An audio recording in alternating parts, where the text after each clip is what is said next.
Dengan izin Yang Arif, izinkan saya untuk membaca pertuduhan bahawa kamu pada 30 November 2021 lebih kurang jam 10.15 malam bertempat di kediaman yang beralamat nombor 171 Jalan Seri Intan 1, Taman Seri Hartamas 50676 Kuala Lumpur dituduh telah berpakaian menyerupai wanita. Maka dengan itu, kamu dituduh telah melakukan kesalahan mengikut Seksyen 28 Akta Kesalahan Jenayah Syariah Wilayah-Wilayah Persekutuan tahun 1997. Jika disabitkan kesalahan, akan dikenakan hukuman denda tidak melebihi RM1,000 atau dipenjara selama tempoh tidak melebihi 1 tahun atau kedua-duanya sekali. Baiklah, adakah awak mengaku bersalah di atas pertuduhan yang telah dibacakan? Ya, saya mengaku bersalah. Dengan izin Yang Arif, dengan ini tertuduh mengaku bersalah.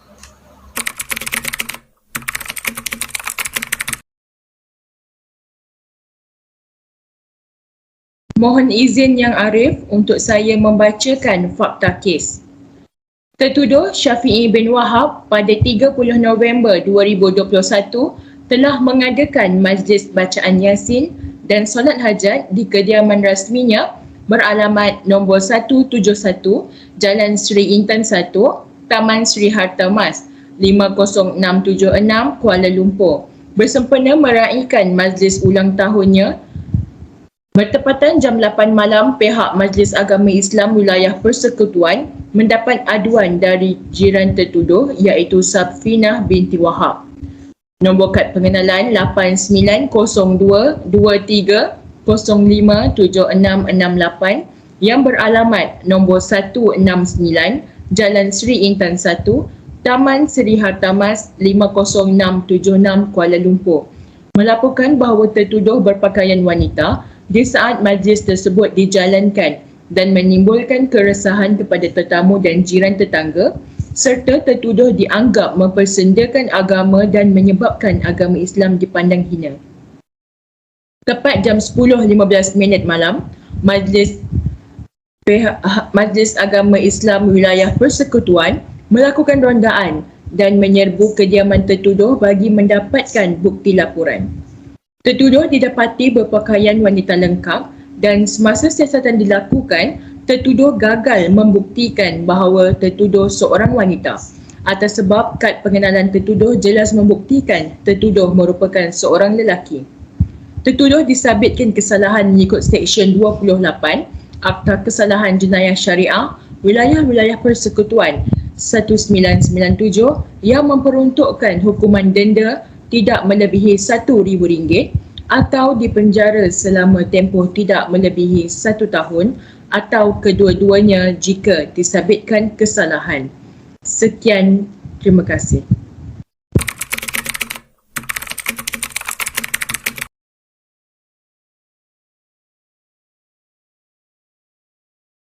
Baiklah, adakah awak faham dan jelas dengan apa yang disampaikan? Saya faham segala fakta kes yang telah disampaikan dan hukuman yang bakal dikenakan. Baiklah, sebelum alasan penghakiman dibacakan, ada apa-apa rayuan daripada pihak OKT? Saya tiada sebarang rayuan dan bersetuju dengan apa yang disampaikan. Baiklah, berdasarkan pertuduhan yang dikemukakan oleh pihak pendakwa, saya berpuas hati bahawa kes yang disebut dan didengar di hadapan saya ini adalah kes yang diklasifikasikan sebagai kesalahan boleh tangkap kerana kesalahan di bawah Seksyen 28 ini memperuntukkan jika disabitkan kesalahan boleh dihukum denda tidak melebihi RM1,000 atau dipenjara selama tempoh tidak melebihi 1 tahun atau kedua-duanya sekali di bawah Seksyen dan enakmen yang sama. Saya juga berpuas hati bahawa kesalahan yang dilakukan oleh OKT ini adalah dilakukan di nombor 21 Jalan Gombak 2, Taman Seri Gombak 4, 7000 Gombak.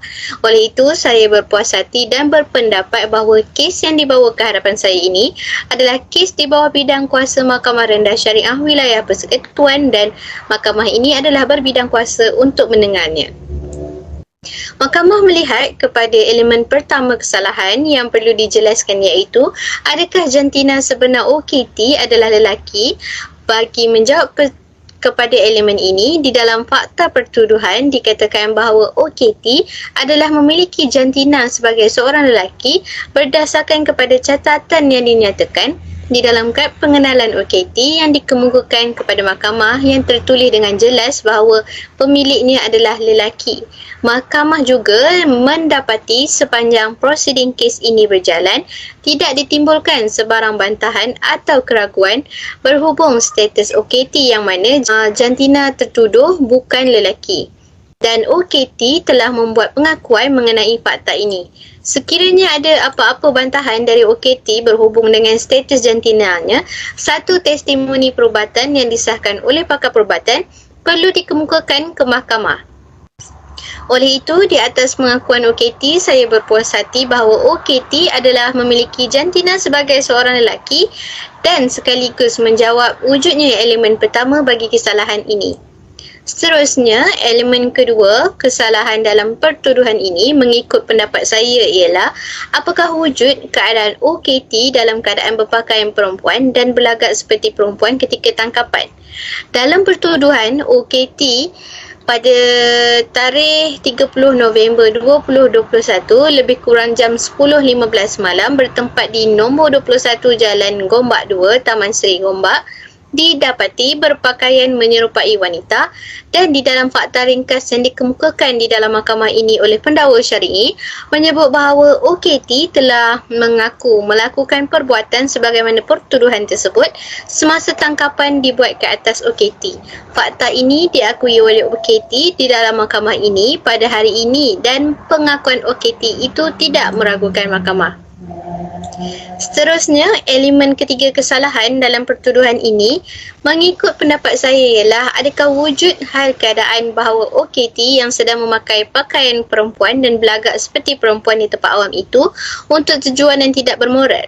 Berdasarkan kepada fakta kes tersebut, mahkamah berpuas hati bahawa perbuatan memakai pakaian perempuan dan berlagak seperti perempuan yang dilakukan oleh OKT di kediaman rasminya bersempena meraihkan majlis ulang tahunnya telah menimbulkan keresahan kepada tetamu dan jiran tetangga dan tertuduh dianggap mempersendakan agama dan menyebabkan agama Islam dipandang hina.